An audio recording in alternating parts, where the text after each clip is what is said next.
केवळ छत्रपती संभाजीनगर नाही तर महाराष्ट्रातल्या छोट्या खेड्यापासून महानगरांपर्यंत खड्ड्यामध्ये रस्ते शोधावे लागत आहेत. उपमुख्यमंत्री आणि नगरविकास मंत्री एकनाथ शिंदे यांनी पावसाळी अधिवेशनामध्ये या सगळ्या कामांचं लेखापरीक्षण झालं पाहिजे आणि त्यामध्ये नागरिकांचा सहभाग असला पाहिजे.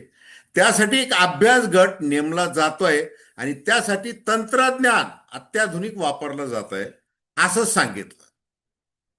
आता छत्रपती संभाजीनगरमध्ये लेखा परीक्षणाच्या म्हणजे अर्थातच ऑडिटच्या प्रश्नी जो काही कचरा केला जातोय आणि एकनाथ शिंदे यांच्या घोषित संभाव्य ऑडिटला जो काही चुना लावला जातोय, कसा लावला जातोय, कोण लावतंय आणि प्रत्यक्ष नागरिकांना किती प्रमाणात ऑडिटच्या बाबत अवगत केलं जात आहे, या एकूणच विषयी आपण AM 2032 ड्राईव्ह म्हणजे सोशल ऑडिट ड्राईव्ह या व्यासपीठावर चर्चा करतोय अगदी बिनधास्तपणे. नमस्कार, जय महाराष्ट्र. मी डॉक्टर अनिल फळे. माझी आपल्याला विनंती की चॅनल सबस्क्राईब करावं, सबस्क्राईबचं बटन दाबावं आणि आपली प्रतिक्रिया बिनधास्तपणे नोंदवावी. हे बघा, सुरुवातीला एकनाथ शिंदे यांनी काय जाहीर केलेलं आहे. त्यांनी जाहीर केलेलं आहे की राज्यातील स्थानिक स्वराज्य संस्थांमध्ये महानगरपालिका, नगरपालिका, नगरपरिषदा शासनाच्या निधीतून होणाऱ्या विकास कामांमध्ये पारदर्शक आणि गुणवत्ता आणण्यासाठी राज्य सरकारने एक महत्वपूर्ण पाऊल उचलले आहे.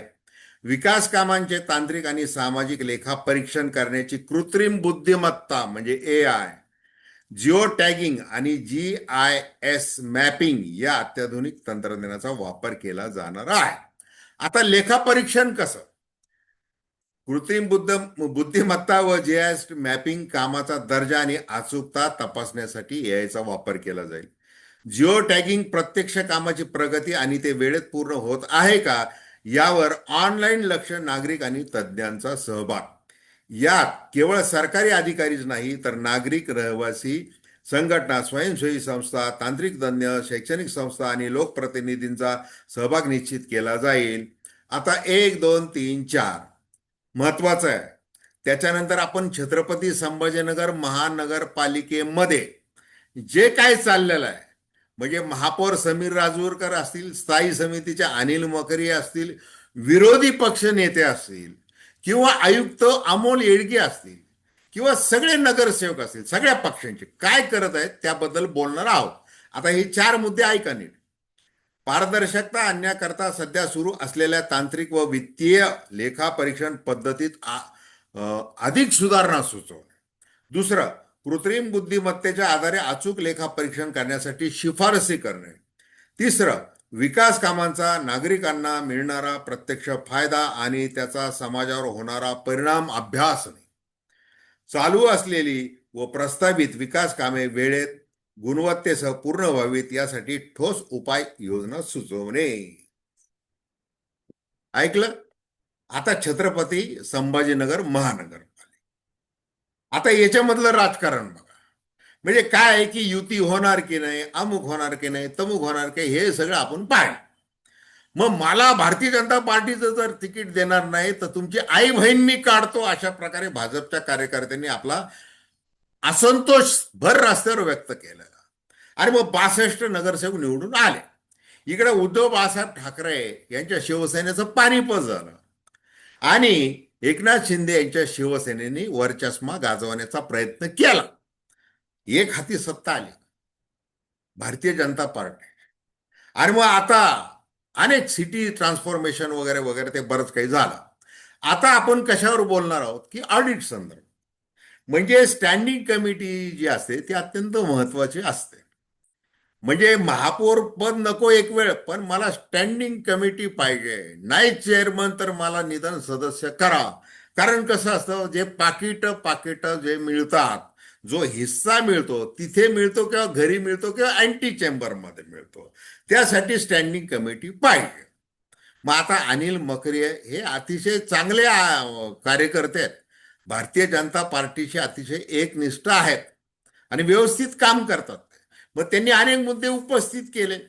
बरं, आता त्यांच्यावरही त्यांच्या नगरसेवकांचा व इतर पक्षाच्या नगरसेवकांचा दबाव.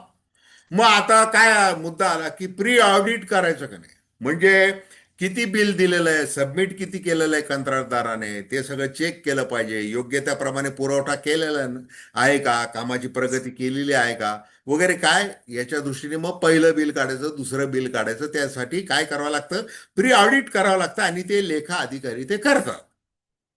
मग आता अनिल मकरे यांनी सांगितलं की आता ते काय करा, ते फार त्याच्यात वेळ जातोय आणि ते काही ते जरा बरं दिसत नाही आणि ठेकेदार मात्र नाराज होत आहे, कामं ठप्प झालेली आहेत, त्याच्यामुळे तुम्ही लक्ष घाला.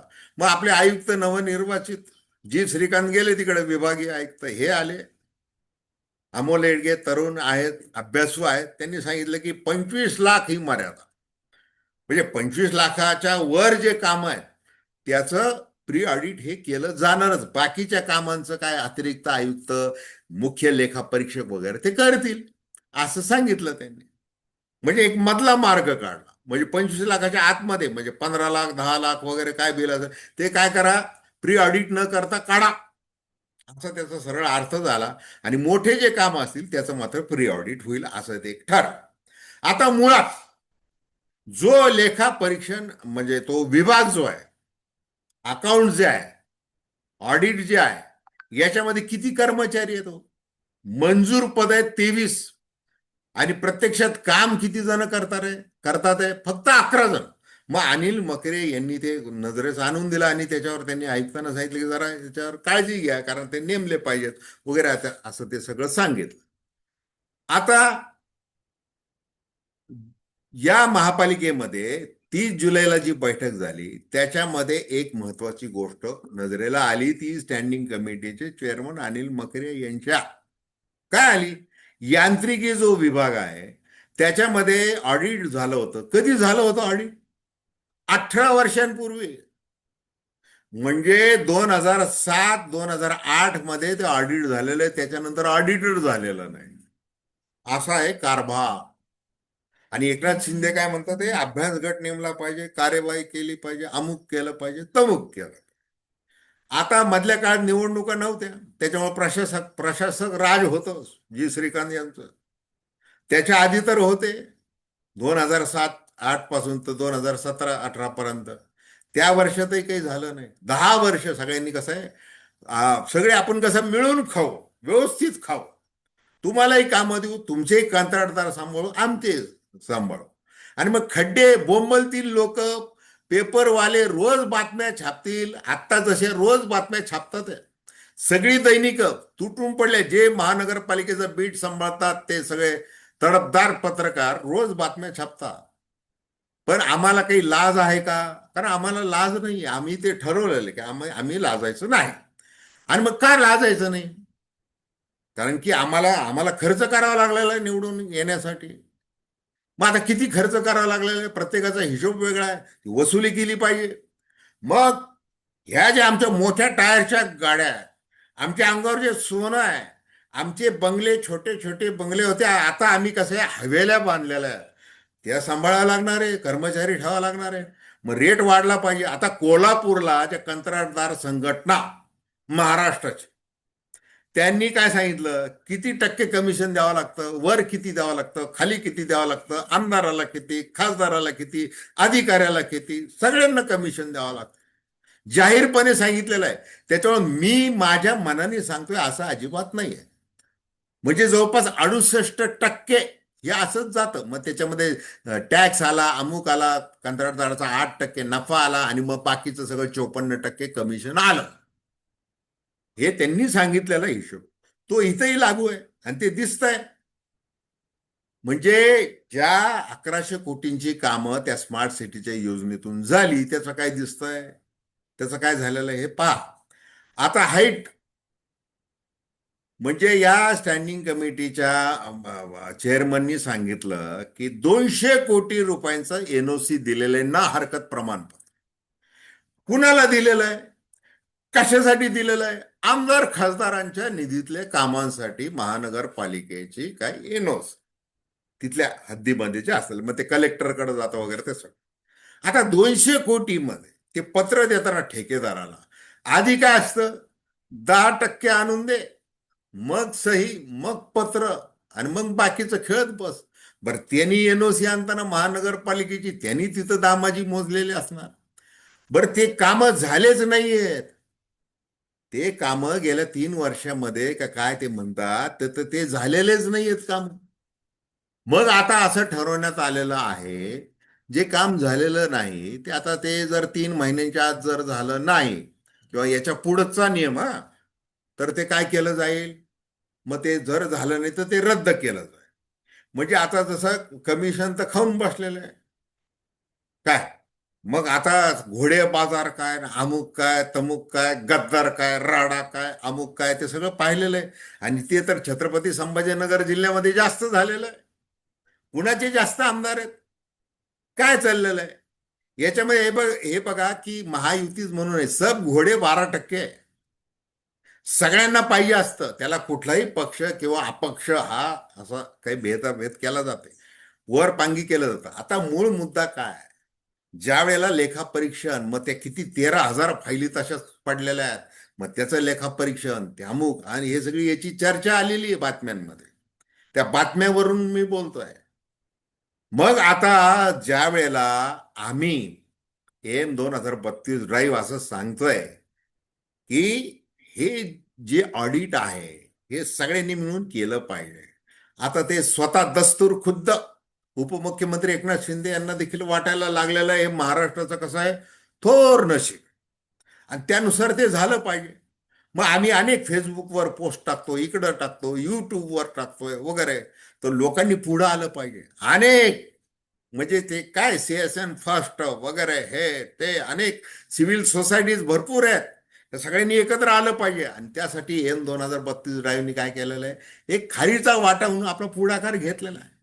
तर तुम्ही अशा प्रकारे, तुम्हाला ही जी आपण चर्चा केलेली आहे याच्याबद्दल काय वाटतं, थेट कॉमेंट बॉक्समध्ये लिहा, बिनधास्तपणे लिहा.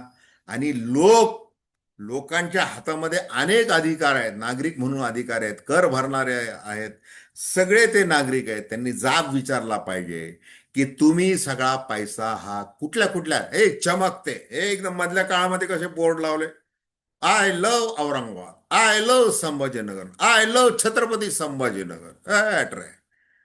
म्हणजे हे सगळं जे झालं, सगळे नाटकं झाले, प्रत्यक्षात होत आहे काय, अनेक मुद्दे आहेत. त्याच्यामुळे ऑडिट हा अत्यंत महत्वाचा गोष्ट आहे.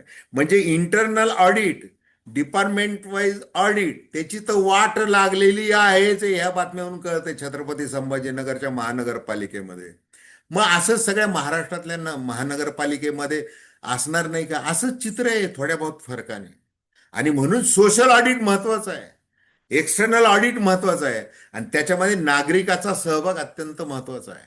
मग त्याची काय कार्यकक्षा आहे. आता एकनाथ शिंदे यांनी जे काही नगरविकास खात्याचा तो काय अभ्यास गट आणि ते जे काही संसद म्हणजे पावसाळी अधिवेशनामध्ये जे सांगितलेलं आहे त्याचं एक प्रारूप ठरवलेलं आहे. पण नागरिकांना नेमकं काय करायचं, त्यांना किती अधिकार आहे. नाही, ते आमचं काय, आता मध्ये तर तुम्हाला सांगतो, या छत्रपती संभाजीनगरच्या एका कुठल्या त्या बिल्डर संघटनेने एक पत्र दिलं आयुक्तांना. काय पत्र दिलं माहिती, की आरटीआय अंतर्गत आमच्या प्रोजेक्टची किंवा ह्या ती माहिती दिली जाऊ नये, असं पत्र दिलेलं आहे. सब मिली भगत आहे, आणि लोकांना कळत नाही. ते लोक कुठं विचारणार, 4-2 शिव्या देतील, बाईट देतील, सोशल मीडियामध्ये हे करतील. पुन्हा कसं आहे, बाबा बाबा, दादा दादा, भाई भाई, नाना नाना, नाना नाना करत येतील. आमच्याकडे पाणी झालं नाही ना दादा, हे करतील.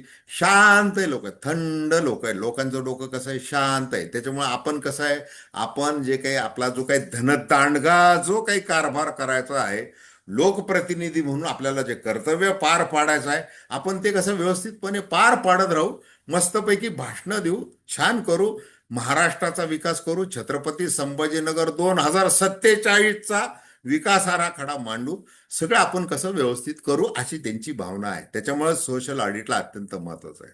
तर धन्यवाद. हा व्हिडिओ आपल्याला आवडला असेल शेअर करा, सबस्क्राईब करा, आणि आपली प्रतिक्रिया बिनधास्तपणे नोंदवा. धन्यवाद.